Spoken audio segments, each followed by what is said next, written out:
Welcome to the Eduleadership Show. I'm your host, Justin Bader, and today we'll talk about how tutoring could be a major pipeline into teaching. We will talk about the Southern Surge and specifically the role of knowledge-building curriculum in the Southern Surge in reading. And we'll talk about a choir teacher who decided to roll with the Gen Alpha slang she was hearing and allow her students to write their own warm-up. Let's get to it.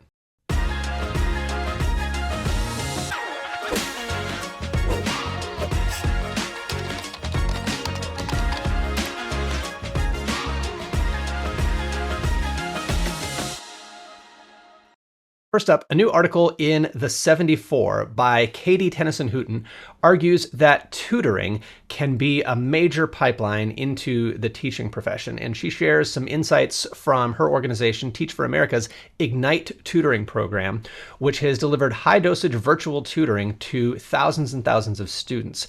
And what they have found, of course, is that training is essential, right? It does not work to just set up tutors with students and expect the best.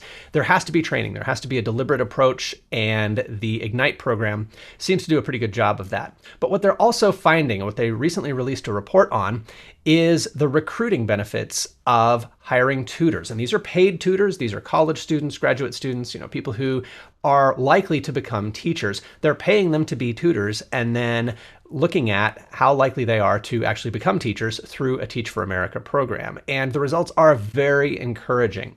So I would encourage you to check out the story. We'll put the link in the show notes. And I would encourage you to think about tutors in your district, because thinking as a principal, I can think of some great teachers who started out as tutors. So if you're thinking, who will be my next hire, look around your building, look around at the tutoring that's happening, look at your tutors and talk with your tutors and see if they are interested, because I think there's just a ton of potential here for people to try out education. I think it does not work terribly well for people to go to college and major in education and get certified and then find out that they don't like it. Working with students directly, especially in a paid, even virtual capacity, sounds like a great way for them to check that out. So let me know what you think.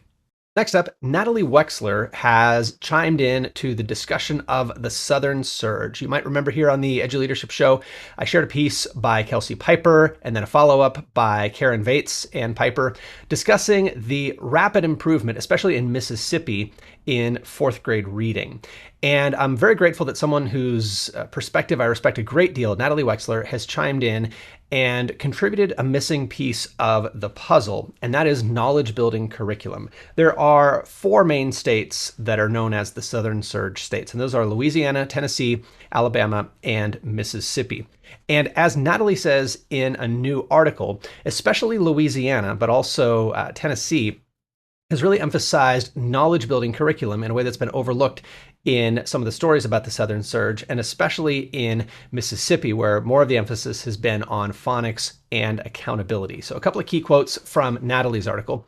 Tennessee, like Louisiana, started with curriculum reform, promulgating a list of approved offerings that were designed to build knowledge as well as teach phonics, and tying teacher training to those curricula.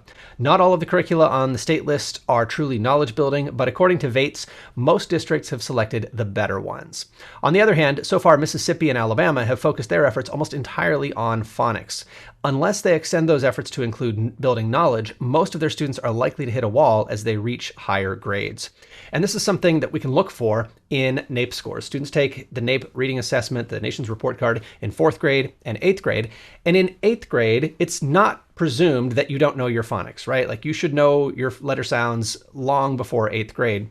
So it makes a bigger difference on the 4th grade NAEP to teach phonics really well. And then by 8th grade, the gaps that appear tend to reflect gaps in knowledge. And Natalie has written several books about this that I'll share with you. But she continues in this article, I'm not against the concept of test-based accountability per se, if the tests are related to what kids have been taught in school, the literature they've read, the history or science they've learned, they can help ensure that all students are getting a meaningful education.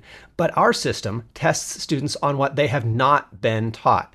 If you don't have enough background knowledge to understand a test passage, at least at a superficial level, no amount of practice in finding the main idea will help you. In that kind of system, test-based accountability only magnifies existing social inequalities.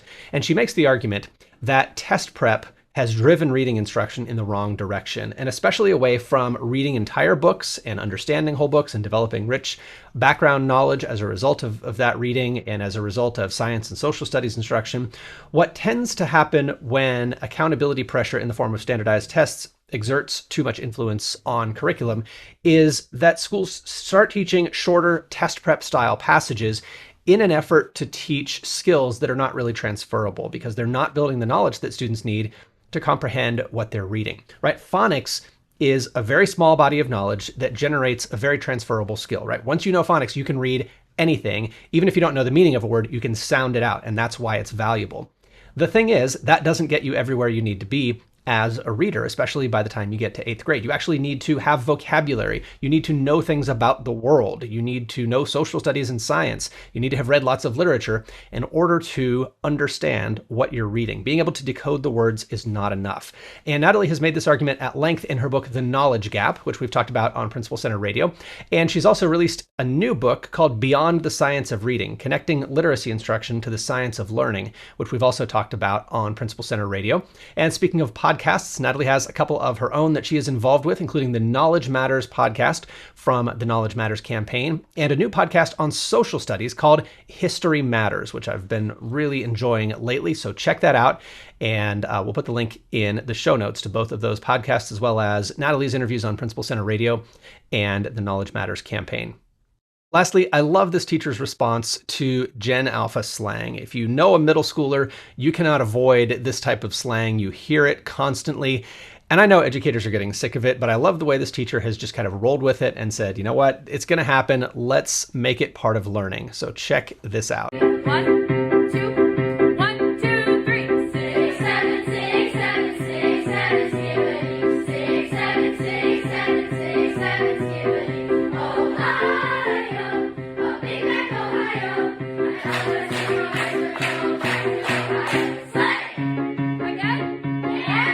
2, 1, 2, 3, 6, 7, 6, 7, 6, 7, 6, 7, 6, 7, 6, 7, Ohio, a big back Ohio, Slang. Are you going to yell at me? No. It's higher up there. You're gonna flip. Ready?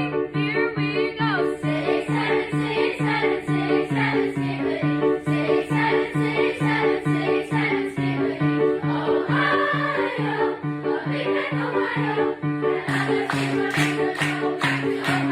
Slang. So kudos to Tara Gonchis, aka That Weird Choir Teacher on TikTok, for incorporating her students' language into her instruction. That's it for this episode of the Eduleadership Show. I'm Justin Bader, and I'll see you next time.